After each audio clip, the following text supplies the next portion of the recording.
آخر مسئلہ کیا ہے بلوچستان کے اندر جس کی وجہ سے آئے دن ہمیں خیبر پختونخوا کے اندر ہمیں اس سے قبل دیکھا واقعات ہوئے، لیکن اتنا بڑا واقعہ بلوچستان کے اندر ہونا، اور پھر ابھی بتایا گیا D J S P are کی پریس کانفرنس کے اندر کہ کس طرح انڈیا سے ان کو سپورٹ کیا جاتا ہے، کس طرح اے آئی کے ذریعے پروپیگنڈا کیا گیا.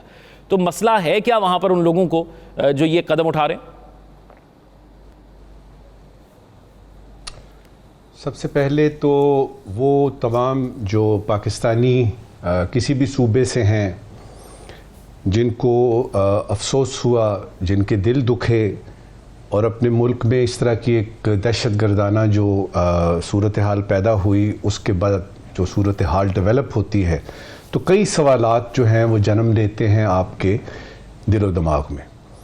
تو آج کی جو پریس کانفرنس تھی D G I S P R اور چیف منسٹر جو بلوچستان کے ہیں، مختصراً جو پوری کی پوری ان کی تھی نا پریس کانفرنس، اس کو اگر میں بیان کروں تو وہ یہ ہے: 33 جہنم واصل ہوتے ہیں دہشت گرد، 26 جو ہیں وہ کیجولٹیز اس طرف سے ہوتی ہیں جس میں مسافر شامل تھے، اور ان 26 میں 18 ایسے تھے جو کہ پاکستان آرمڈ فورسز سے تھے یا یعنی باقی سیکیورٹی فورسز سے، ایف سی وغیرہ سے.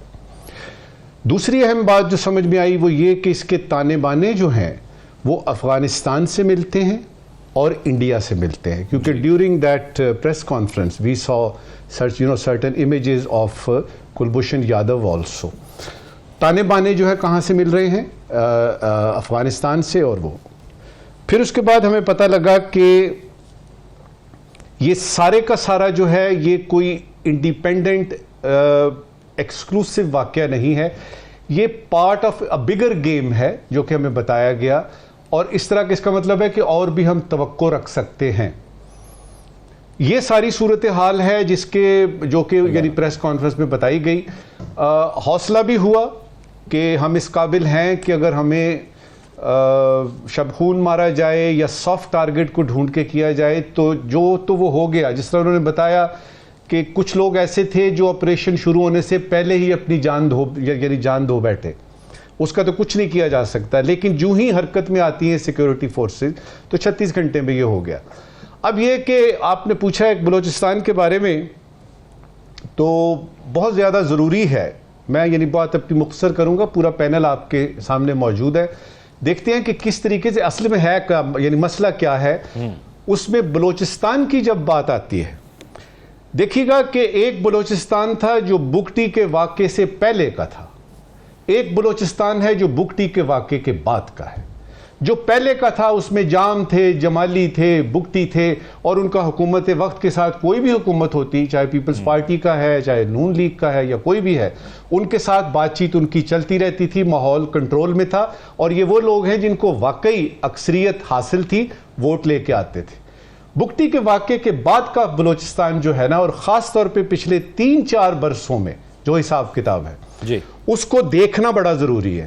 اس کے محرکات کیا ہیں، اور ہم میں سے اکثر کو ان محرکات کا پتہ ہے.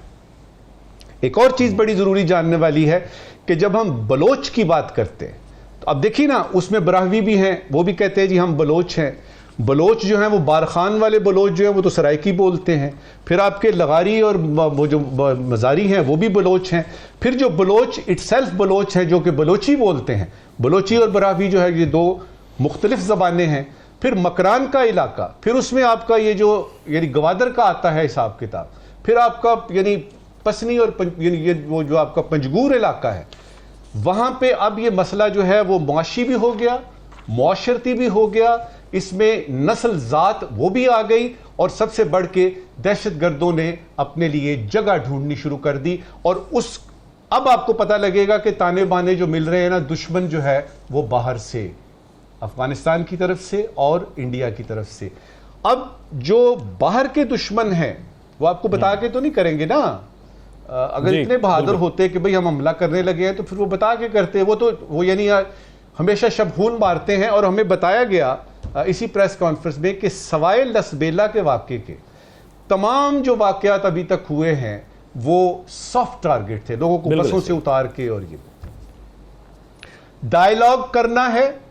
اب یعنی اس وقت کی آخری بات، ڈائیلاگ کرنا ہے، سٹیک ہولڈرز بٹھائیں جو کہ متعلقہ ہیں لیکن ڈائیلاگ کرنے سے پہلے ڈائیلاگ کرنے کی فضا ہموار کرنی ہے. اچھا آج وزیر اعلیٰ صاحب نے نا نجم ثاقب صاحب یہ جو آپ بات کر رہے ہیں انہوں نے کہا کہ یہ جو ٹرم ہے نا یہ میڈیا نے پروڈیوس کی ہے کہ ناراض بلوچ، یہ کوئی ٹرم ہے ہی نہیں، وزیر اعلیٰ صاحب نے کی ہے. چھوڑ دیجئے اس بحث میں ہم نہیں پڑھتے. وہ اس لیے نہیں پڑھتے کہ لوگوں کو پتا کچھ ہے نہیں. اپنے اپنے سیاسی مقاصد کے تحت اصطلاحیں بن رہی ہیں، استعمال ہو رہی ہیں اور غلط استعمال ہو رہی ہیں. اور جن لوگوں کو پتا نہیں ہے، جو کہ اکثر ہمارے پاکستان میں بلوچستان کے واقعات کا ان کو نہیں پتا کہ بلوچستان میں کیا ہو رہا ہے، وہ اس طرح کی پوسٹیں دیکھتے ہیں جو کہ پتہ نہیں کب کی انہوں نے لی ہوئی ہیں، تو وہ حساب کتاب جو ہے امیج یعنی بیٹھ جاتا ہے. پھر ہم آ جاتے ہیں ڈیجیٹل ٹیررسٹ کے اوپر. تو یہ سارا کچھ جو ہے بلوچوں کو بلوچوں کے حال پہ چھوڑیے، نمبر ایک. نمبر دو کہ اگر وفاق اور صوبے کی بات آتی ہے تو ڈائیلاگ بڑا ضروری ہے، اور اس میں معاشی، سیاسی، عسکری، یہ سارے معاملات جو ہیں سٹیک ہولڈرز بیٹھے، لیکن اس سے پہلے وہ فضا ہموار کی جائے جس میں بیٹھ کے بات کی جا سکتی ہے. دریں اثنا بلوچوں کے زخموں پہ مرہم رکھنے کی بڑی شدید ضرورت ہے. یہ حالات کیسے حل ہوں گے اگر اس طرح نہیں حل ہوں گے جس طرح کیے جا رہے تھے؟ سب سے پہلے یہ سوچنا پڑے گا کہ حالات کو درست کرنے کے لیے، میں اس وقت بلوچستان کا جو آپ نے سوال کیا ہے نا اس کی بات کر رہا ہوں، حالات کو درست کرنے کی ذمہ داری کس کی ہے؟ پہلا سوال. دوسرا سوال، جب ذمہ داران کا پتہ لگ جائے گا تو کیا ہم اس مسائل کو، ان مسائل کو یا کسی ایک مسئلے کو حل کرنا چاہتے ہیں کہ نہیں؟ یہ دوسرا سوال ہے. تیسرا سوال، وہ جو حل ہمارے دماغ میں ہے یا جو مختلف مسائل کا حل میرے دماغ میں ہے، کیا وہ سب کو قابل قبول ہے بھی کہ نہیں؟ چوتھا سوال، صوبائیت اور وفاقیت جو حساب کتاب ہے، اس کے مسئلے کا حل صوبے نے کرنا ہے، وفاق نے کرنا ہے، یا کس نے کرنا ہے؟ اچھا نجم ثاقب صاحب، اسی چیز کے اندر اگر یہ چیز جو اس کے اندر اگر سی پیک بن رہا ہے تو وہ بلوچی عوام کے لیے بن رہا ہے یا بلوچستان میں رہنے والوں کے لیے بن رہا ہے، وہ اس کو بھی فائدہ دے گا، پاکستان کو بھی فائدہ دے گا. پھر وہاں پر اگر امن قائم ہو رہا ہے تو وہ وہاں کے لوگوں کے لیے قائم ہو رہا ہے. تو پھر کیوں؟ کیونکہ اگر ایک بیرونی طاقت کا ذکر کیا گیا کہ اگر افغانستان اور انڈیا سے ہوتا ہے تو کوئی اندرونی طور پر بھی تو ان کو سپورٹ کر رہا ہے. دیکھیے، جب تک آپ کے اپنے اندر کے لوگ ساتھ نہ دیں، کوئی باہر کا آدمی، بڑا مشکل ہے اس طرح کا کوئی واقعہ کرنا. تو جو فیسیلیٹیٹر کا لفظ ہوتا ہے نا، وہ فیسیلیٹیٹ کرتے ہیں، وہ بتاتے ہیں کہ یہ دیکھیے پہلی انٹیل جو ہے، جو انٹیلیجنس ملتی ہے کسی دہشت گرد کو، کون دیتا ہے؟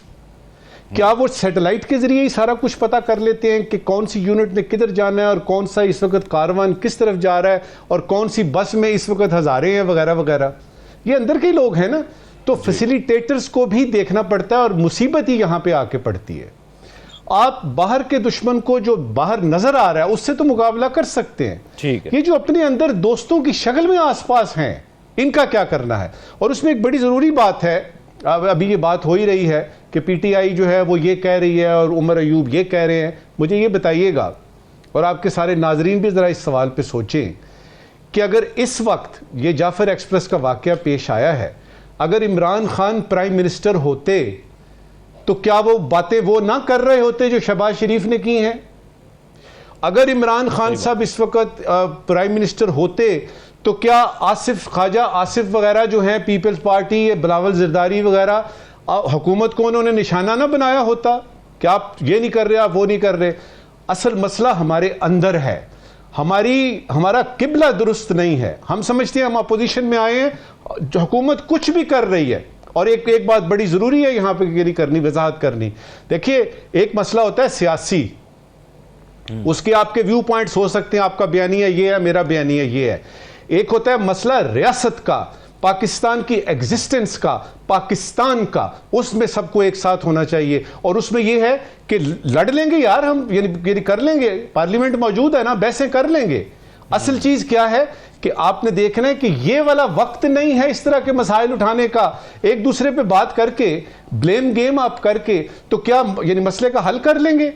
تو قبلہ درست کیجئے سب سے پہلے، اور اس کے بعد یہ دیکھیے کہ اپوزیشن بھی حکومت کا حصہ ہوتی ہے، وہ بھی ووٹ لے کے آئے ہوتے ہیں، ان کی بھی ذمہ داری کچھ بنتی ہے، اس کی طرف بھی دیکھیے.